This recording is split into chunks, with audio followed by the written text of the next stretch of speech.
नमस्कार, आपके साथ मैं हूं नलिनी पांडे।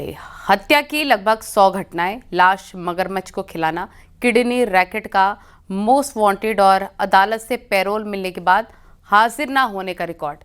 ये पहचान उस डॉक्टर डेथ की है जिसके पास डिग्री तो डॉक्टर की है लेकिन पेशा अपराध का है। अलीगढ़ के रहने वाले इस डॉक्टर डेथ को राजस्थान के दौसा से अरेस्ट कर लिया गया है। देखिए।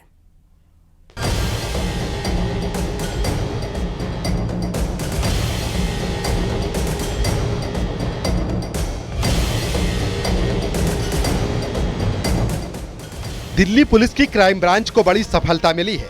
पुलिस ने डॉक्टर डेथ के नाम से कुख्यात डॉक्टर देवेंद्र शर्मा को गिरफ्तार किया है।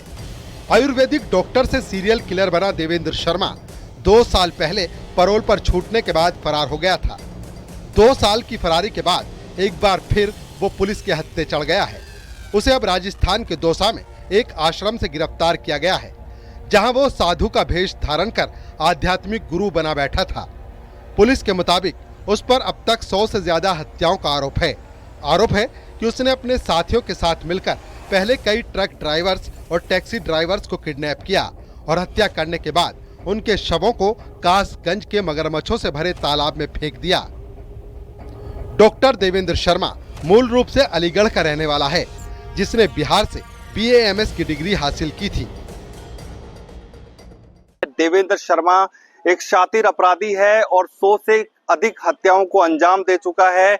उसको दौसा में गिरफ्तार किया गया है। दौसा में एक आश्रम में पुजारी के वेश में ये देवेंद्र शर्मा रहता था और लंबे समय से यहाँ पर रह रहा था, क्योंकि 2023 में वह पैरोल से फरार हुआ था और उसके बाद भी वापस जेल में जाकर उसने आत्मसमर्पण नहीं किया। उसके बाद से दिल्ली पुलिस उसकी तलाश कर रही थी, लेकिन पिछले 2 वर्ष से वह लगातार फरारी काट रहा था। और दिल्ली की क्राइम ब्रांच पुलिस को यह सूचना भी मिली कि जो आरोपी है देवेंद्र शर्मा वो दौसा में हो सकता है। ऐसे में दौसा में जब उसकी लोकेशन की संभावना मिली तो पुलिस ने उसको यहाँ पर क्राइम ब्रांच की टीम यहाँ पर डेरा डालने आ गई। सीरियल किलर देवेंद्र शर्मा को अदालत ने उम्र कैद सुनाई थी। शातिर सीरियल किलर पैरोल के बाद फरार हो गया था। क्राइम ब्रांच की टीम अब डॉक्टर डेथ से पूछताछ कर रही है। अलीगढ़ का देवेंद्र शर्मा दौसा से गिरफ्तार। दिल्ली पुलिस की क्राइम ब्रांच ने किया अरेस्ट। दौसा के एक आश्रम में छिपा था सीरियल किलर। पैरोल मिलने के बाद 2 साल से था फरार। देवेंद्र शर्मा पर 100 से ज्यादा हत्याओं का आरोप। मगरमच्छों से भरे तालाब में फेंकता था लाश। दिल्ली से लेकर राजस्थान और यूपी तक पुलिस के लिए सीरियल किलर देवेंद्र शर्मा किसी बड़ी चुनौती से कम नहीं था। पैरोल मिलने के बाद बाहर निकला, लेकिन वापस नहीं लौटा। 2 साल से पुलिस उसकी तलाश कर रही थी। अब पुलिस की टीमें ये पता लगा रही हैं कि इस बीच कहीं किसी दूसरी घटना में शामिल तो नहीं था। Bureau report, news 18।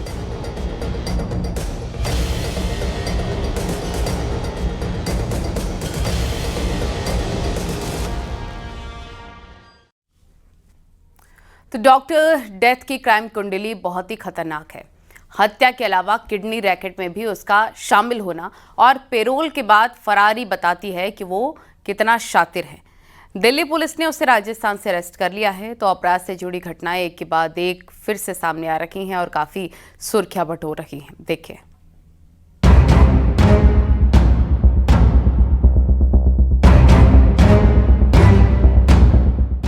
Serial killer Devendra Sharma यूं तो आयुर्वेदिक डॉक्टर था, लेकिन अपराध की दुनिया में सर्जन से कम नहीं था। हत्या की सनसनीखेज घटनाओं में शामिल होना और अपराध का तरीका उसके खतरनाक मंसूबों को जाहिर करता है। साल 2002 से साल 2004 तक कई ट्रक और टैक्सी ड्राइवर्स की अपहरण के बाद हत्या कर दी थी। कई मामलों में उसे सजा दी जा चुकी है और वो तिहाड़ जेल में कई साल बंद रहा, लेकिन साल 2023 में पैरोल पर छूटने के बाद फरार हो गया। ये किडनी रैकेट में भी गिरफ्तार हो चुका है। अनेक राज्यों में उसने हत्याओं की वारदातों को अंजाम दिया और इसके अलावा जो टैक्सी ड्राइवर है, ट्रक ड्राइवर है, उनकी हत्याएं करता था। हत्या करने के बाद उनके अंग निकालते थे और अंगों को फिर बेचने का काम करते थे। इसके अलावा जो शरीर बचता था उस शरीर को मगरमच्छों को खिला देते थे। यानी कि जो आरोपी है देवेंद्र शर्मा काफी शातिर था और बड़ा एक अपराधी था, और वो आयुर्वेद का पढ़ाई की थी बिहार से, और उसके बाद में वह दिल्ली में अपराध करता था। लंबे समय से अपराध की दुनिया में था और उसका नाम डॉक्टर डेथ के रूप में जाना जाता था, क्योंकि हत्या की जघन्य वारदातों को दिल्ली, हरियाणा, राजस्थान और उत्तर प्रदेश के कई इलाकों में अंजाम देने वाला देवेंद्र क्राइम ब्रांच के हत्थे चढ़ गया है। इसने पुलिस हिरासत में बताया था कि ये साल 1994 से 2004 के बीच 125 से ज्यादा किडनियां डॉक्टर और एक बिचौलिए के माध्यम से बेच चुका था। शातिर डॉक्टर फरारी काटने के दौरान राजस्थान के दौसा के एक आश्रम में पुजारी बनकर रह रहा था। किडनी कांड में डॉक्टर अमित के साथ आया नाम। 1994 से 2004 के बीच 125 से ज्यादा किडनियां बेची। BAMS डिग्री धारक, सीरियल किलर, किडनी तस्कर। पैरोल जंप करने में भी माहिर है देवेंद्र शर्मा। दिल्ली, हरियाणा, यूपी और राजस्थान में कई घटनाएं। 100 से ज्यादा हत्याओं का आरोप है, 21 मामले दर्ज। हत्या के बाद लाश को मगरमच्छों को खिलाने वाले इस सीरियल किलर की कहानी एक बार फिर सबके सामने है। मगरमच्छों को लाश खिलाने की वजह से इसका नाम डॉक्टर डेथ के नाम से मशहूर हो गया। अलीगढ़ के रहने वाले आरोपी देवेंद्र ने बिहार से साल 1984 में BAMS की डिग्री हासिल की थी। दिल्ली क्राइम ब्रांच की टीम ने कई दिनों से दौसा में डेरा डाल रखा था। सटीक सूचना पर उसे दबोच लिया गया।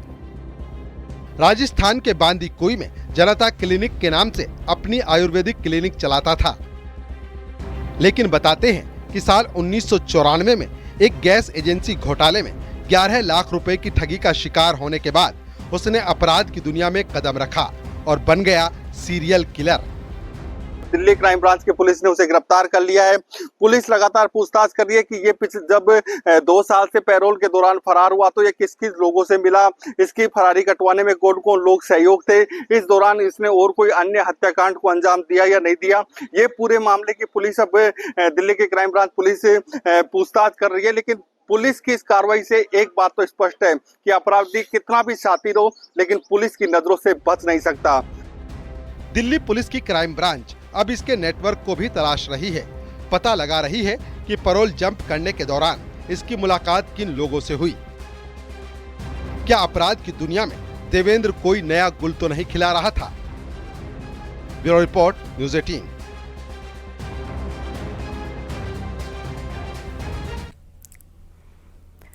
गाजियाबाद में लूट का माल बेचने जा रहे बदमाशों का पुलिस से सामना हो गया। चेकिंग के दौरान पुलिस ने रोका तो बदमाशों ने फायरिंग शुरू कर दी। जवाबी कार्रवाई में पुलिस ने 3 बदमाशों को अरेस्ट कर लिया और ज्वेलरी शॉप में हुई लूटपाट का खुलासा किया है। देखिए।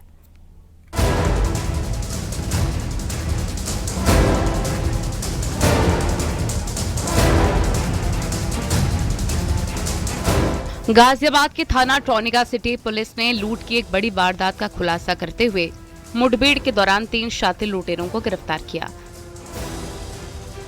इसमें से 2 बदमाशों के पैरों में गोली लगी। बदमाशों के कब्जे से भारी मात्रा में हथियार, लूटी गई चांदी, वारदात में इस्तेमाल की गई बाइक बरामद की गई है।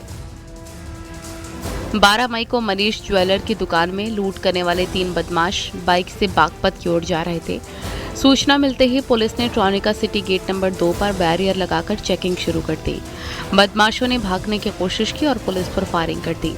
जवाबी कार्रवाई में 2 बदमाश आमिर और रितेश के पैर में गोली लगी, उन्हें मौके पर दबोच लिया गया, जबकि तीसरे आरोपी दीपक पाल को थोड़ी दूर पर पकड़ लिया गया। इन बाइक सवार बदमाशों द्वारा जान से मारने की नीयत से पुलिस पर फायर कर दिया गया, जिसके उपरांत आत्मरक्षार्थ पुलिस द्वारा जवाबी फायरिंग की गई, जिसमें 2 अभियुक्तों को पैर में गोली लगी है, जिन्हें उपचार हेतु अस्पताल भेजा गया है। गिरफ्तारी करके पूछताछ करने पर जिन 2 अभियुक्तों के पैर में गोली लगी है उन्होंने अपना नाम आमिर निवासी मंडोला थाना ट्रॉनिका सिटी तथा रितेश निवासी पूजा कॉलोनी थाना ट्रॉनिका सिटी बताया तथा तीसरे अभियुक्त दीपक पाल निवासी बनथला लोनी को भी मौके से पुलिस हिरासत में लिया गया है।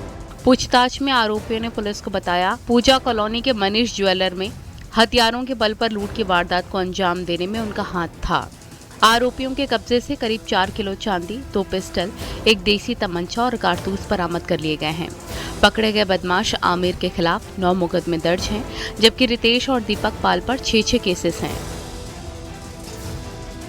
4 किलो चांदी के आभूषण बरामद हुए हैं। सघनता से पूछताछ करने पर इन्होंने बताया कि विगत 12 मई को शाम में थाना टोनिका सिटी क्षेत्र की सोम बाजार में एक ज्वेलर शॉप से इन्होंने लूट की घटना को अंजाम दिया था। लूट की घटना में शामिल बदमाशों के पकड़े जाने के बाद पुलिस ने राहत की सांस ली है।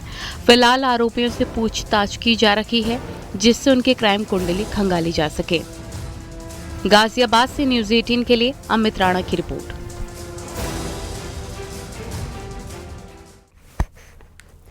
और झांसी में दुष्कर्म के मामले में अदालत का फैसला चर्चा में है। दरअसल वादी और पीड़िता दोनों ही केस की पैरवी के दौरान अदालत में मुकर गए, लेकिन डीएनए रिपोर्ट के आधार पर अदालत ने आरोपी को 20 साल की सजा सुना दी है। इसके साथ ही अदालत ने वादी के खिलाफ केस दर्ज करने और सहायता की रकम भी लौटाने का आदेश दिया है। पूरा मामला इस रिपोर्ट के जरिए आपको दिखाते हैं।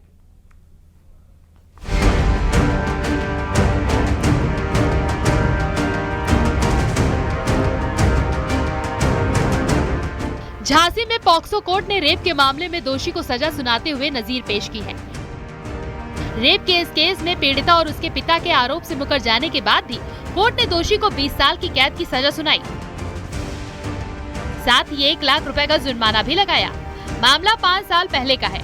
इस केस में पहले पीड़ित नाबालिग और उसका पिता आरोपों से मुकर गया था, लेकिन एफएसएल और डीएनए की जाँच में रेप की पुष्टि हुई, जिसके बाद कोर्ट ने दोषी को 20 साल की सजा सुनाई। साथ ही पीड़ित के पिता पर भी केस दर्ज करने का आदेश दिया। वादी ने अपना बयान न्यायालय में मुकर गया, वो मुलजिम के पक्ष में दे दिया और पीड़िता भी मुलजिम के पक्ष में। तो वादी को जो शासन से पैसा मिला था, तो उसमें न्यायालय श्रीमान ने अलग से एक कोर्ट करते हुए कि वादी ने मिथ्या साक्ष्य देने पर वादी के खिलाफ मुकदमा दायर किया जाए और शासन से जो पैसा मिला है वो इससे पैसा भी वसूला जाए। तो लेकिन इसमें डीएनए जो इसके सैंपल लिए गए थे पीड़िता और अभियुक्त के, वो सैंपल उससे मैच खा गए, उसका जो सीमन था वो मैच खा गया। इस वजह से इसमें 20 साल की सजा हुई है। अदालत ने शासन की ओर से पीड़िता को मिले 5 लाख रुपए की राहत भी अब लौटाने का निर्देश दिया है। दुष्कर्म के केस में अनोखा फैसला, रेप के आरोप से मुकरी पीड़िता फिर भी सजा, आरोपी को 20 साल कैद, 1 लाख का जुर्माना। डीएनए जांच बनी केस का मजबूत आधार, आरोपी का डीएनए मैच होने की रिपोर्ट में पुष्टि। अदालत ने 5 साल पुराने केस में सजा सुनाई, पीड़िता को लौटाने होंगे मदद के 5 लाख रुपए। दरअसल झांसी का ये केस आने वाले समय में दूसरे मामलों के लिए भी नजीर बन सकता है। दुष्कर्म का केस दर्ज कराने वाली नाबालिग कोर्ट में मुकर गई, लेकिन अदालत फिर भी आरोपी को 20 साल कैद की सजा सुनाई और आधार बनी है एफएसएल रिपोर्ट। इस रिपोर्ट के जरिए ही मजबूत कानूनी पक्ष बना और अदालत ने फैसले की कड़ी में इस रिपोर्ट को अहम सबूत माना। घटना झांसी के चिरगांव थाना क्षेत्र की है। केस दर्ज होने के बाद पीड़िता और उसके पिता दोनों कोर्ट में आरोप से मुकर गए, लेकिन एफएसएल रिपोर्ट में आरोपी लालू उर्फ उमाशंकर का डीएनए मैच हो गया और अदालत ने उसे दोषी करार दिया। मामले में दूसरे आरोपी के नाबालिग होने के कारण उसका मामला जुवेनाइल कोर्ट चला गया, जहां उसने जुर्म स्वीकार किया था। कोर्ट ने आरोप से मुकरने वाली पीड़िता के पिता के खिलाफ केस दर्ज करने और SC/ST का केस दर्ज होने पर शासन से मिली 5 लाख रुपए की धनराशि वसूल करने के निर्देश दिए हैं। कोर्ट ने झूठ बोलने वाले वादी मुकदमा गुट के खिलाफ भी मुकदमा दर्ज करने का आदेश दिया है और चूंकि मामला हरिजन एक्ट से जुड़ा हुआ था, इसलिए जो मुआवजे के तौर पर धनराशि मिली थी उसको भी पीड़िता से वापस लेने का निर्देश जिला प्रशासन को दिया है। फिलहाल इस पूरे ऐतिहासिक फैसले ने एक बात तो साफ कर दी है कि कोर्ट में झूठ नहीं चलेगा और आरोपी किसी भी कीमत पर बचने वाला नहीं है। अश्विनी मिश्रा, न्यूज़ 18, झांसी।